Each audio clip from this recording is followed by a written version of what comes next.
शुभ्रो की तबीयत काफी दिनों से खराब चल रही थी।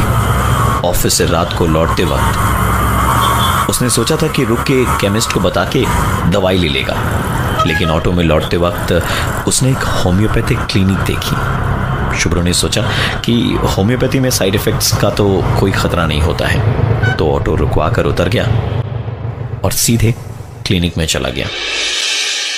डॉक्टर ने उसकी नब्ज देखी और सारी डिटेल्स पूछने के बाद उसे सिर्फ 1 दिन की दवा दी और कहा कि अगर प्रॉब्लम बनी रहे तो एक बार फोन कर लीजिएगा। शुभ्रो ने घर लौटने के बाद खाना वाना खाकर दवाई खाई और सोने चला गया।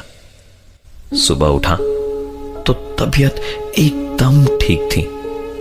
इतना फ्रेश, इतना हल्का उसने कभी फील नहीं किया था। कमाल की दवा दी थी डॉक्टर ने। नहा धोकर शुभ्रो ने सोचा कि एक बार डॉक्टर को फोन करके इत्तला कर दूं कि मेरी तबीयत अब पहले से काफी अच्छी है। उसने नंबर मिलाया तो उधर से एक आवाज आई, दया करे नम्बरटी যাচাই করুন এবং পুনরায় কল করুন। कृपया नंबर की जांच कर कॉल बैक करें। इस बार शुभ्रो ने अपने पॉकेट से प्रिस्क्रिप्शन निकाली और नंबर फिर देखने लगा तो कागज पे ऊपर डॉक्टर का नाम लिखा था, लेट डॉक्टर पार्थो चट्टोपाध्याय। शुभ्रो ने जो देखा था उस पर उसे यकीन ही नहीं हो रहा था।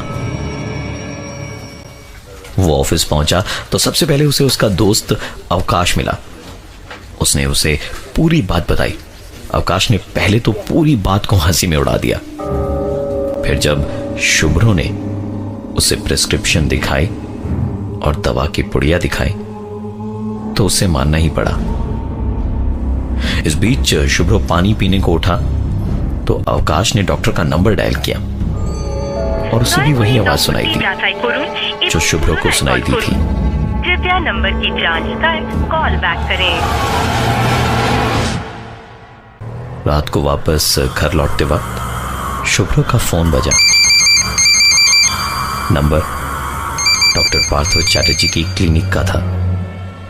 शुभ्रो ने फोन उठाया तो उधर से डॉक्टर की आवाज आई, तुम्हारा दोस्त हमको फोन किया, बीमार तो नहीं था लेकिन फोन किया, अब विजिट तो करना पड़ेगा। हाँ?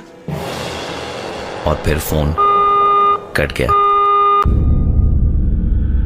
शुभ्रो ने तुरंत पलट के उस नंबर पे फोन किया तो फिर से वही आवाज सुनाई दी, कृपया नंबर की जांच कर कॉल बैक करें। शुभ्रो ने तुरंत अवकाश को फोन लगाया।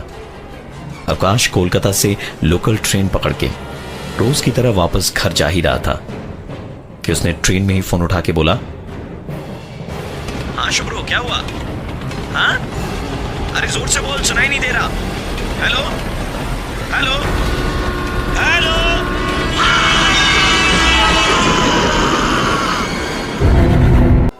अवकाश के फोन पे लास्ट रिसीव्ड कॉल शुभ्रो के नंबर से था।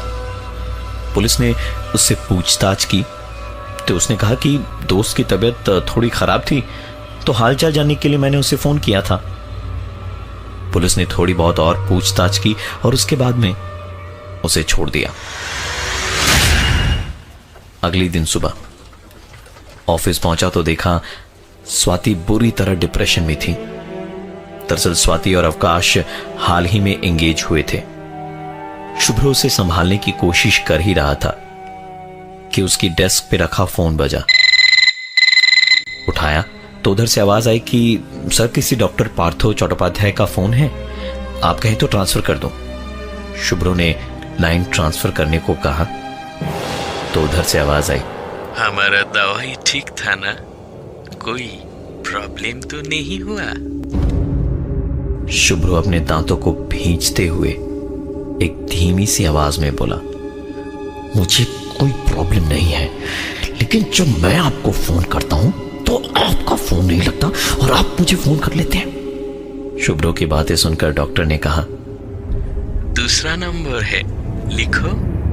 शुभ्रो के हाथ के पास कुछ नहीं था तो उसने स्वाति को बोला, जरा नंबर लिख लो तो। स्वाति ने नंबर लिखा और नंबर बताने के बाद ही डॉक्टर ने कहा, ए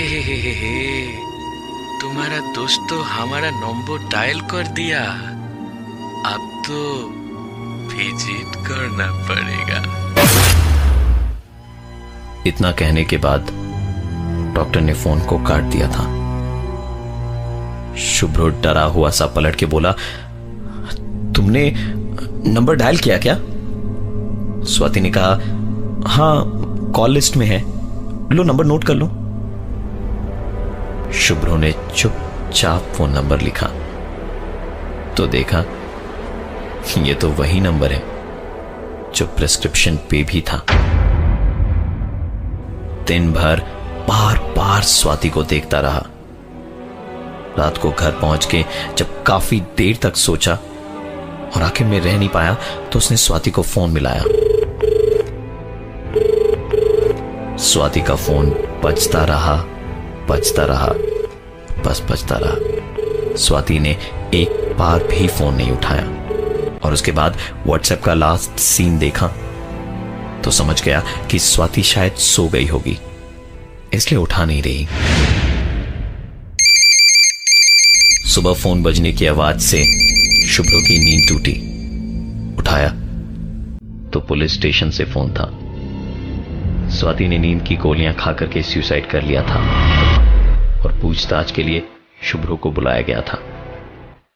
शुभ्रो ने बताया कि वो तीनों बहुत ही अच्छे दोस्त थे और उसे स्वाति के डिप्रेस्ड होने का पता था, इसलिए वो उसे बार बार फोन कर रहा था। पुलिस के पास भी और कोई पुख्ता सबूत नहीं था, इसलिए फॉर्मेलिटीज पूरी करके शुभ्रो को छोड़ दिया गया। शुभ्रो पुलिस स्टेशन से बाहर सीढ़ियों से बस उतर रहा था और पता नहीं क्यों उसके चेहरे पर एक मुस्कुराहट धीरे धीरे बढ़ती जा रही थी।